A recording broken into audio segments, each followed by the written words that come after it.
And so with that, we came out with this calendar of 90 days with 30 stops, 22 countries. And of course, Mother Nature had her plans, and the trip ended up taking 145 days. So it was delayed a couple times because of weather, but at the end of the day, it took 145 days to complete. That is so cool. 145 days. Okay. Not that you're picking favorites, but maybe you are. Is there any country or location that was a favorite? This is wild because every country had a very high, positive, this is amazing moment. Yeah. And there were certain stops along the way where I was just okay, I'm ready to go home. Mm-hmm. But Greece was really special because it was a very powerful outreach event. I ended up going to an orphanage, and while there was a young girl from Afghanistan who was a refugee. She came without her family. And because nobody could speak Farsi, she was just so emotional, crying, just wondering, where's my parents? And it just so happened that there I am doing this event with this orphanage.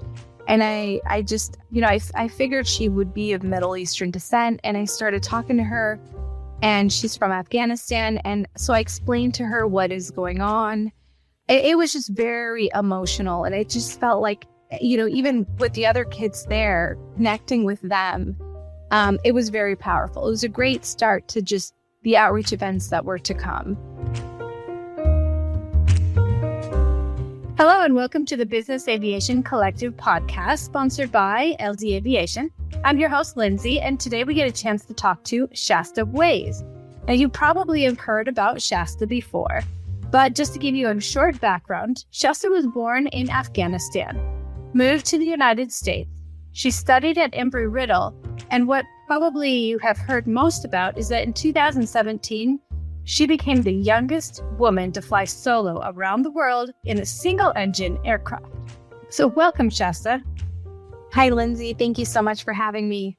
So glad to have you on the podcast today. I've heard about you for many years. I'm just really honored to get a chance to meet with you and talk to you, basically in person, at least on camera. I'm very excited too. Thank you again. It's a pleasure to be here. Wonderful. And I know that you've probably done multiple podcasts and you have one of your own, so we'll talk about that later. So I'll try not to be kind of redundant too much on the questions I'm asking, but maybe could you just give us a short introduction of even how did you get into aviation? Did you like it from when you were a child? Yeah. So, I have a very untraditional story. And really, my life started in Afghanistan during the Afghan-Soviet War. Fortunately, my family was very lucky in getting out of the country, seeking refuge in the United States. And when I came to America, I was barely 6 months old. So I really don't remember much about that time in Afghanistan. Mm-hmm. But the one thing I would have to say that really defined a lot of things for me as a young girl was my parents were so proud of their heritage and culture. And they had this idea that they were going to go back someday. Especially my father, they were just very big people in the community, and they just love everything about their hometown, their neighbors, their friends. So I guess my parents had this idea that they were going to go back someday, and they didn't want us to get too comfortable in America.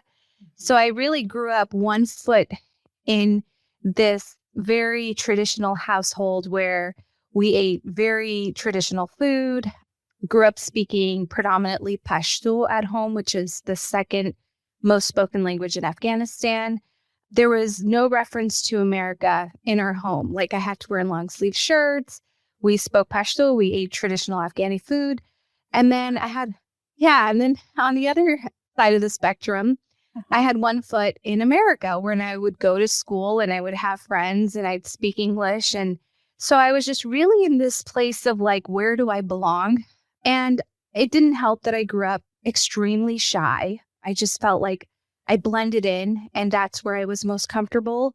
English was my third language. I had brown skin, dark hair, and I just kind of coasted with school, I never took it serious. And, my ambitions were to get married at a young age and have a family like my mom and women before her. And sure enough, I found aviation when I just graduated from high school. I had an opportunity to fly for, the second time in my life. The first was when I was just a baby, but this time around, I was a lot more aware, and sitting there on Delta Airlines in the back middle seat, something happened. The aviation bug just bit me. And I was so just surprised by this aviation world. And I'll wrap it up by saying, looking out the window, seeing the small town that I grew up in, I just thought wow, it's so small. My whole world is so small compared to what else is out there. Yeah. And being in the air, it was the first time that I had a sense of belonging. So that really is what did it for me. Wow, that's great. I'm pretty impressed about that, especially in the back row in the middle seat. And that, because that's a pretty miserable spot there. Okay. Very, very. Oh, that's so cool. Okay, so you're flying, you take this flight and everything. So how did you get into Embry-Riddle? How did you get interested in that one? It was really tough because, as I mentioned, I didn't take school very serious. And I tried to get out of the very tough classes that were focused on math and science. So I took 2 years. I went to a community college. I took all of the required prerequisites. I took calculus, physics. And, the second time around, because I was introduced to these topics in high school, but the second time around, having this filter that this is a subject that's going to help me become a better pilot or is going to help me fly, it really motivated me. And before I knew it, I started enjoying calculus, which was so wild to me. And then after 2 years of getting my associates, I transferred to Embry-Riddle, got accepted, and I started to flight train. Nice. And there was it, I guess I'm thinking there's probably all of a sudden all these people who are really interested in aviation just like you are. Yeah, it was a whole nother world as an aviation geek, or I guess I was aspiring to be, because a lot of my classmates they knew they wanted to become pilots or in aviation since they were little. So I had this very strong bond with my classmates and my professors. It was just this world where I could just unleash and be curious.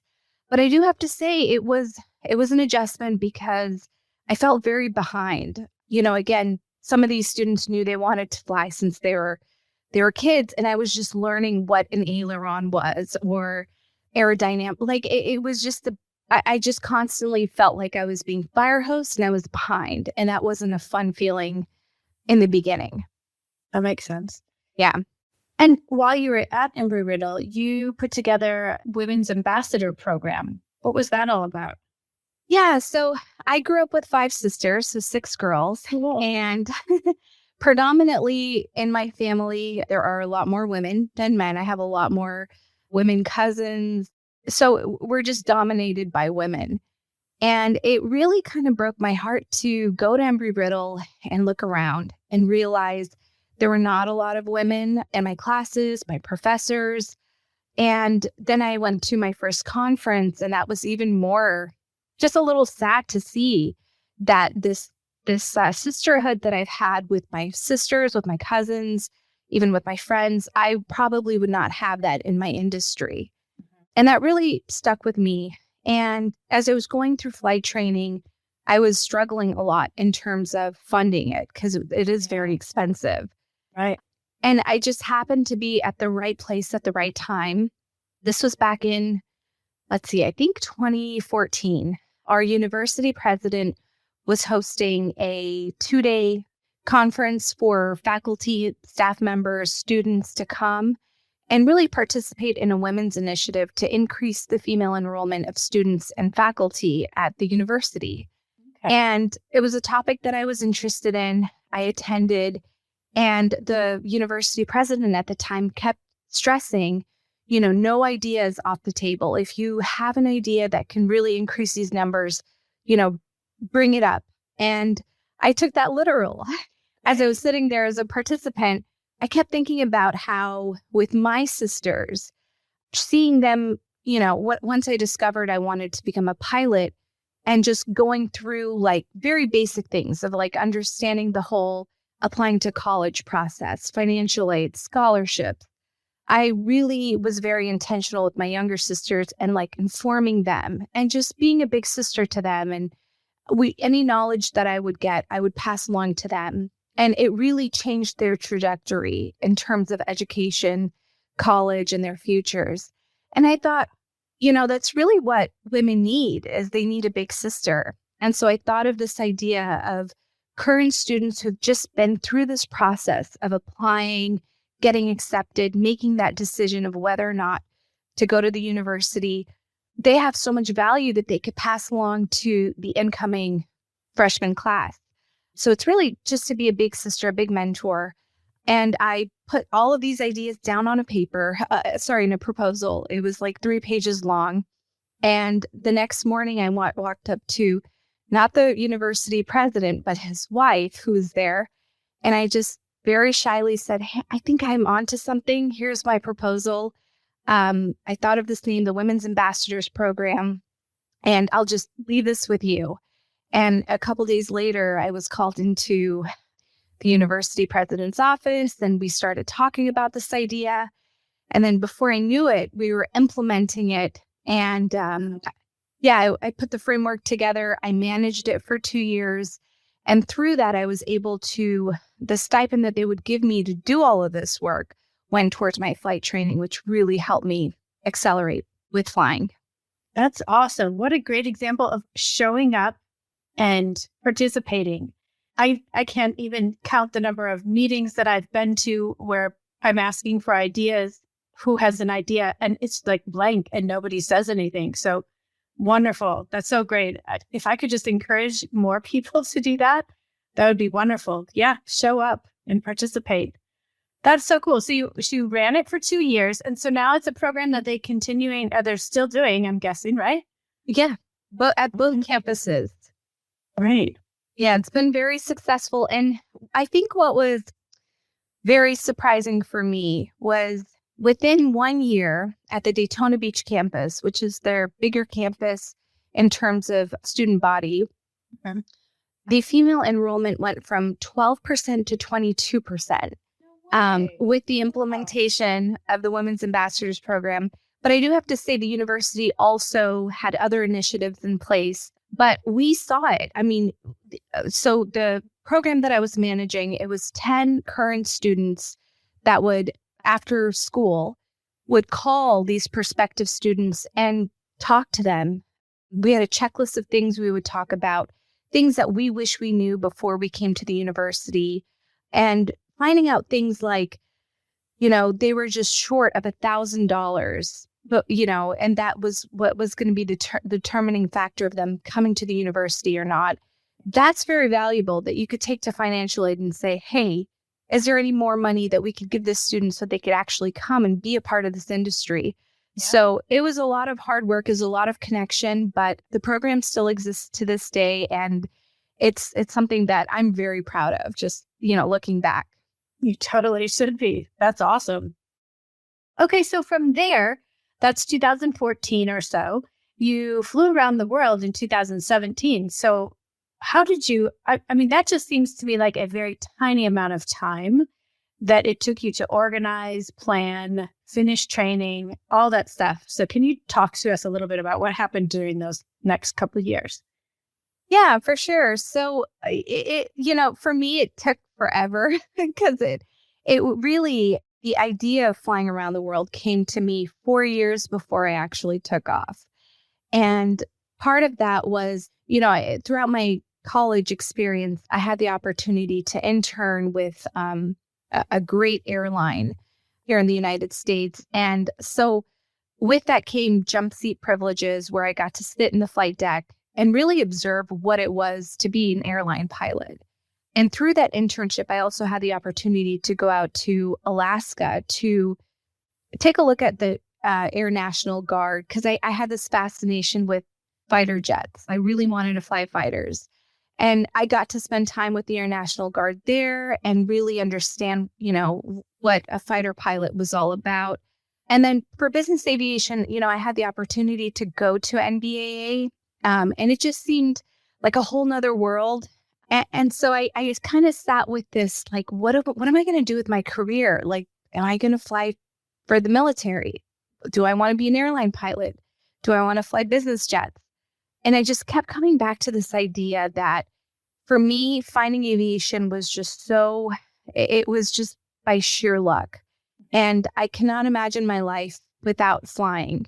And I just kept thinking, if I could do anything, I would love to get into an airplane, fly it around the world, and talk to young boys and girls about considering aviation as a career. And if not, to consider careers in STEM, the topics that I struggled with or I didn't really apply myself with, because we needed to see more women and more diversity in those fields. Yep. That's interesting. There's two things that I really resonate with that you said. One is the fighter pilots. I always wanted to be a fighter pilot too. And the first female fighter pilot wasn't until the year I graduated high school. I think it was 1994. I'm dating myself, but it was like when I was going through high school, it wasn't even an option, until I was finished with high school. And the other one was MBAA. So I've been in this industry for 25 years, and I have always liked aviation. However, the first time I went to one of those conferences, similar to you, is like, oh my gosh, I understand how big this industry is, and it's just thousands of people and all sorts of different jobs. So I share that awe of going to that conference for the first time and being like, this is really cool. Yeah, for sure. Great. Okay, so you're going through this path now.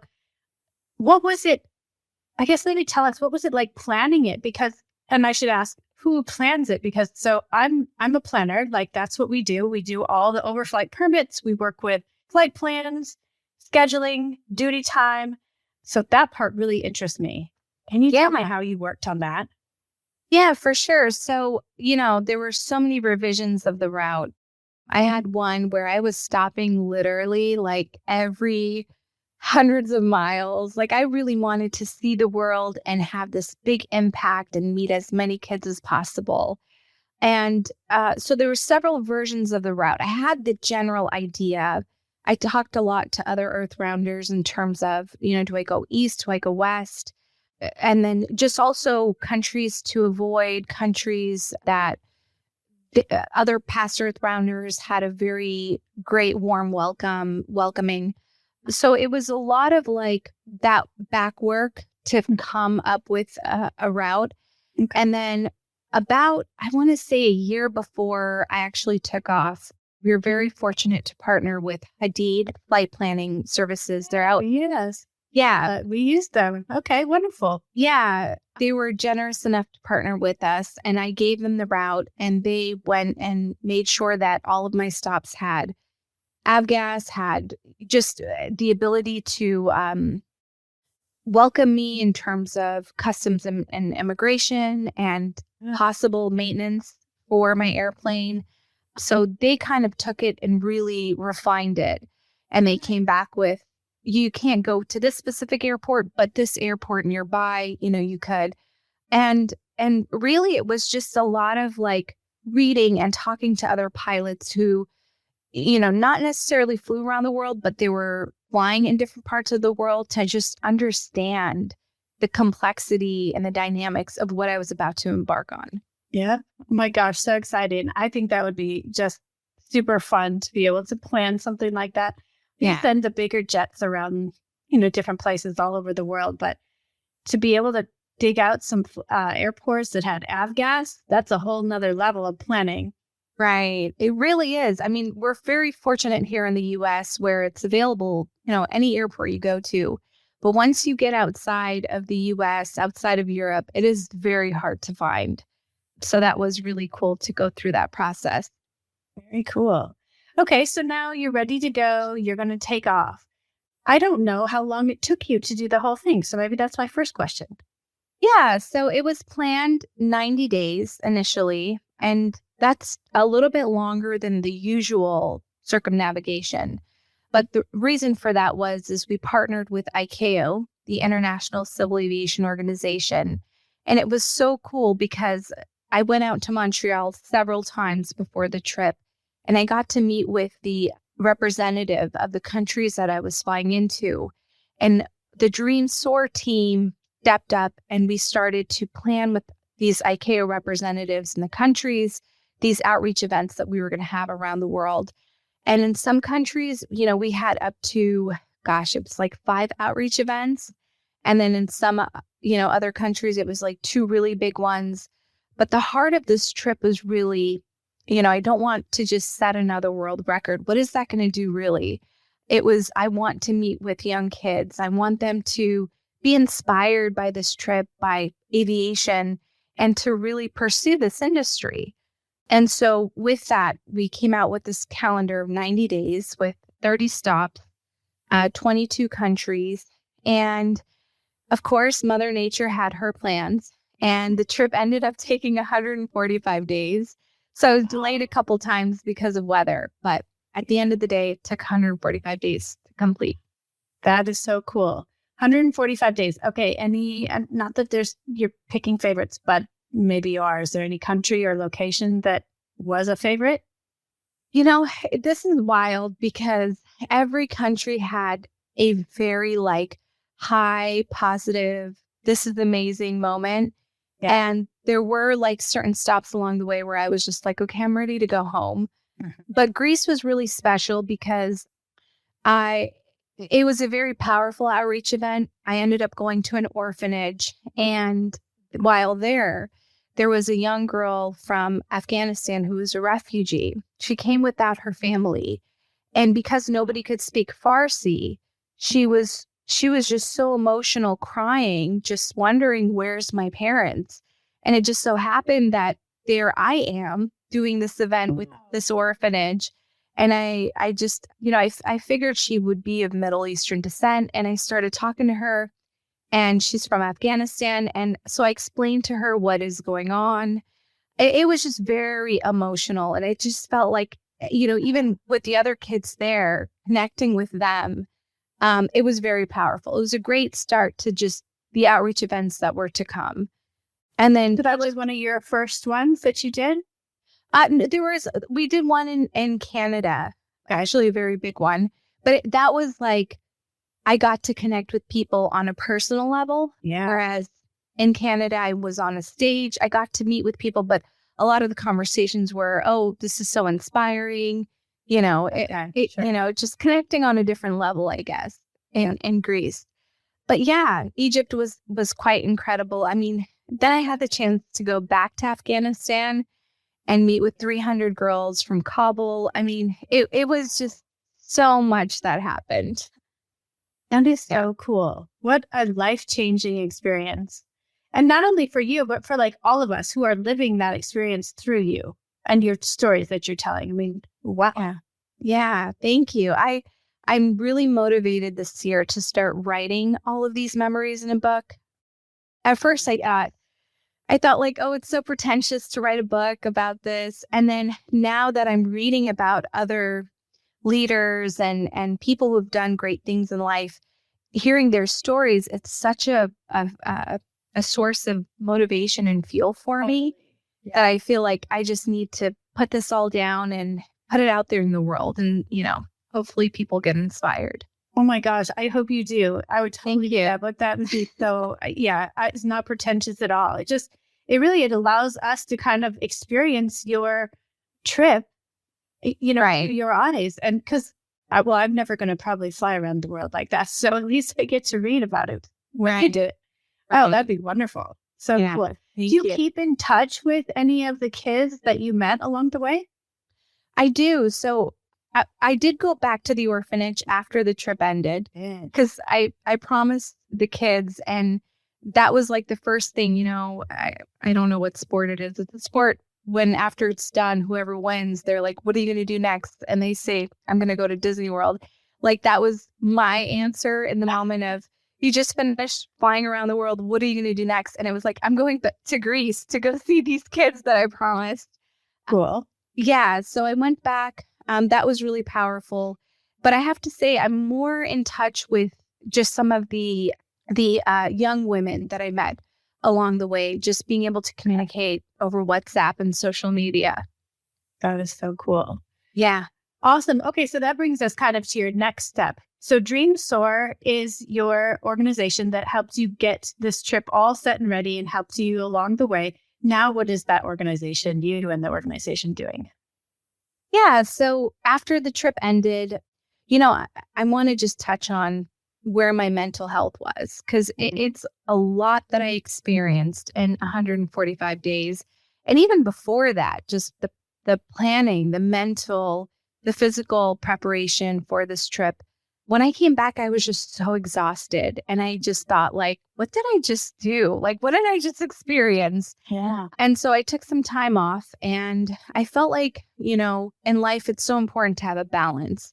And everything was weighing heavy on flying, my career. My personal life was just zero. So I took some time. I actually ended up getting married. I moved out to, thank you.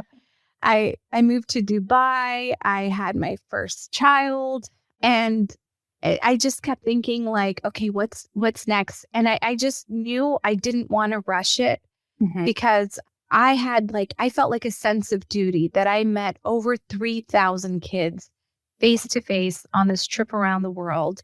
And most of them opened up and just shared this excitement of wanting to be in aviation. And I felt the sense of duty that whatever I do next has to be impactful. It can't just be impact on the surface. Like, I really wanted to think about it long and hard. So we took some time at Dreams Soar, and we thought about, okay, after each outreach event, what was the number one question or thing that people would ask about? And that over and over and over again was, I'm inspired by aviation. Where can I go to learn what's next for me? Or where can I go to learn more? And it just didn't seem like there was this one place where you could send someone where it's clear, because aviation, it's a small industry, but it's very dynamic. There's all these different sectors. There's the military branch, the business, the commercial. And even today, I find some pilots don't even understand all of it, or aviation folks. And so that's what we're focused on right now, is building a digital platform, a hub, where you can understand the entire aviation ecosystem and how they interact with one another, and also understand the career pathways in getting there. And this hub is going to be designed to last forever, basically. So it's going to have more features as the hub is being built, but it's really just a place where you can go and have a sense of community and clarity as to, how do I get into this industry? Okay. And is this internationally? I'm guessing internationally. Yeah, so the intention is international. We're starting off in the United States, and we've had several conversations with different trade associations and aviation companies, but we're getting ready to lock up a partnership with a prominent aviation association. Nice. And they're going to help us create the first version of the hub.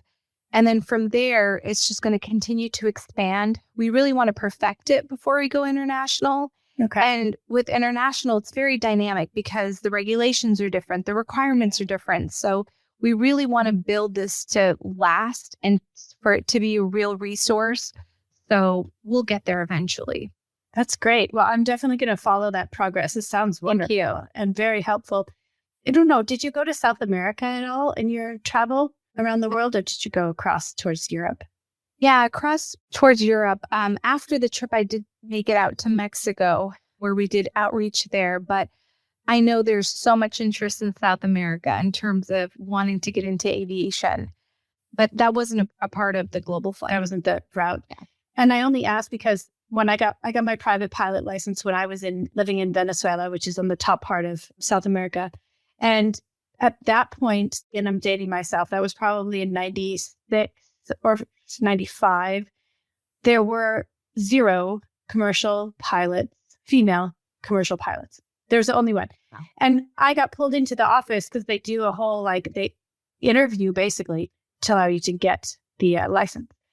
And she literally was like, now, you're not going to dress like a man, are you, if you're going to be getting this license? And I was like, well, I don't really know what that has to do with the license. But anyway, for me, if there would be an option to give a resource, a database, like you're talking about, to ladies in Venezuela, I think they would eat it up, because I think there's probably more females now, but gosh, how many years ago? That was a lot of years ago. Anyway, there were zero. And it was unfortunate. So, Right. great. I will definitely keep on that progress, because I would love to share that with others. Yeah. Now, you also do a podcast, right? I do. And it's funny you mentioned Venezuela, because the podcast, it's called Aviate with Shaesta. I think it's like the fourth most listened country is Venezuela. So there's, it's so mind blowing. I'm always like so fascinated by that, because first is the US, Canada, India, and Venezuela. And I'm like, wow, like who knew? There was all this interest. But yeah, so the podcast is called Aviate with Shaesta. And the inspiration for it really came when I went on this trip around the world. The heart of it was to inspire young kids, but the amount of young women and older women who came up to me just wanting to know about aviation, leadership opportunities, how to advocate for yourself if you're working for a company that maybe is not being equal in terms of the way that they're treating their employees, motherhood. I mean, there's just so many questions there. And I just kept saying, guys, I'm not an airline pilot. I don't know. But I just saw this opportunity for us to really create a platform where women leaders can exchange their stories, their journeys, what's in their toolbox, to the world, whoever wants to listen to it. And so I'm naturally not much of a podcaster. I struggled season 1 for sure.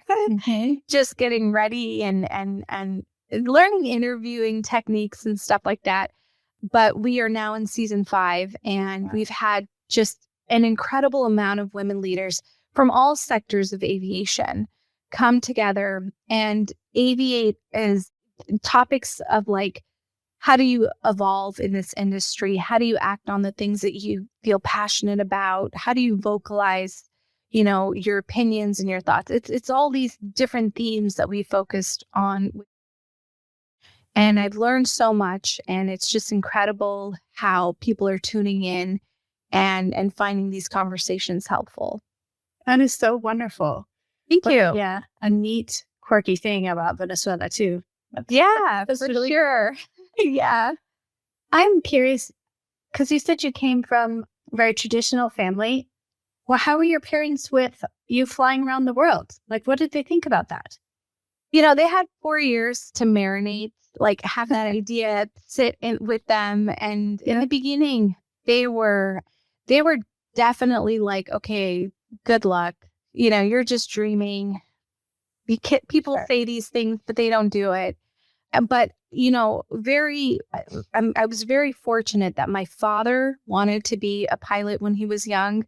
And with the war happening, that never happened. And it's crazy because he thought to himself when the opportunity went away that he couldn't fly, he thought, well, maybe one day I'll have a son who can live out this dream.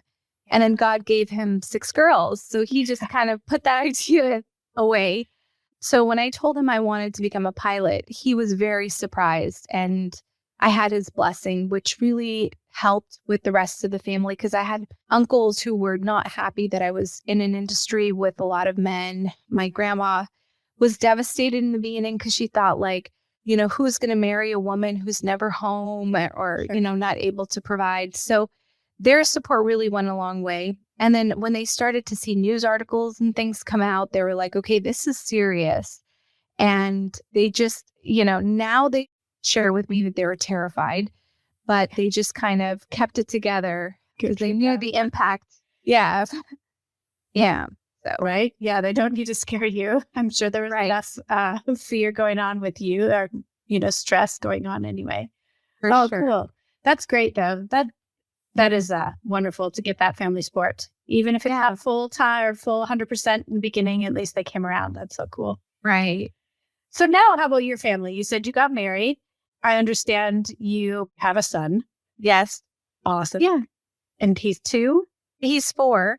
Oh my God, that was way. Yeah, time is going by so quick. Yeah, so I ended up marrying my college sweetheart.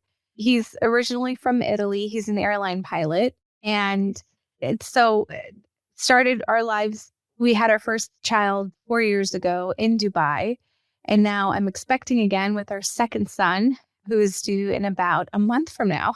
Yay! Oh, that's so cool. So listeners, I'll put some information down in the bottom, but I bet by the time we post this, maybe your son will have been born. So Yeah, very cool. thank That's you. so cool. Okay, I have just a couple other quick questions to tie it up, because I'm always interested in what podcasts or maybe books are inspirational to people like you who are inspirational to us. What are you reading these days? So I just finished Phil Knight's. Phil Knight is the co-founder of Nike. His book called Shoe Dog, and I went into it thinking like this is a great book for entrepreneurship, business lessons, but it truly was a remarkable story about anyone doing anything in terms of a goal, launching a business, doing something out of your comfort zone. Okay. And the whole book has this theme of these highs and lows that Phil Knight goes through. Meanwhile, the whole time he's just questioning, am I doing the right thing? Am I on the right path? And it's all being fueled by his passion for sports. Mm-hmm. And it's just incredible to see how this empire, this incredible business was started. And there were just so many highs and lows and twists and turns. And it just is a true reflection to when you are building anything for the first time or doing something new, that's inevitable, that process, and just embracing it more than like being so disappointed when you have a bump on the road or, giving up easily. So that was a really cool book to finish. And then I just in 2 days finished, I literally just finished the book. It's with Colonel Meryl Tengisdal. She is the first Black U-2 pilot. Yes. Yeah. I did a podcast with her too. Right.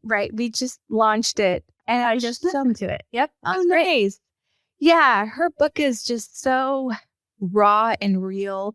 Like she curses a lot in the book. She kind of takes you from her childhood from the Bronx all the way up to moving out of her family home, joining the military, going through that process, and then eventually flying the U-2. So her story was just so inspirational. And what I really admire about her is that she's not defined by her career in aviation. Like she's always trying different things and pursuing different passions. And I really like that because I think sometimes I meet people in our industry who's just 100, like aviation defines them. And that's great. But I think, for someone like me, I need to have other things happening as well. So to see a woman who flew this amazing plane and she's not defined by that was just really inspirational. That's awesome. Okay. For those that are listening, I'll go ahead and put links to both of those books on the bottoms in case somebody wants to read them. That Shoe Dog, I'd love to read that one because I really can resonate with the ups and downs of entrepreneurship there. Right. I feel like it can be sometimes at an hourly basis. Like 1 hour is great and the next hour is not so great. Right. And actually it was like that for him at certain points. So yeah, it's very refreshing and motivating to keep going. That is very cool. Awesome. Well, I will link down Dreams Soar, the podcast as well, for any of those who, on any of the listeners who want to find those. Maybe if they had any other questions or wanted to reach out to you, what is the best way to do that? Send me a DM on Instagram. I'm on Instagram a lot. Or you can send me an email on LinkedIn. I'm on both platforms. I use them both a lot. And I'm always happy to connect with people. So feel free to reach out. Wonderful. Awesome. Well, Shaesta, thank you again so much for all your time today. What an inspiration. Sure. Oh, thank you so much, Lindsay. And we will check in with you again when we can hear more about your Dreams Soar app and database. Yes, I can't wait.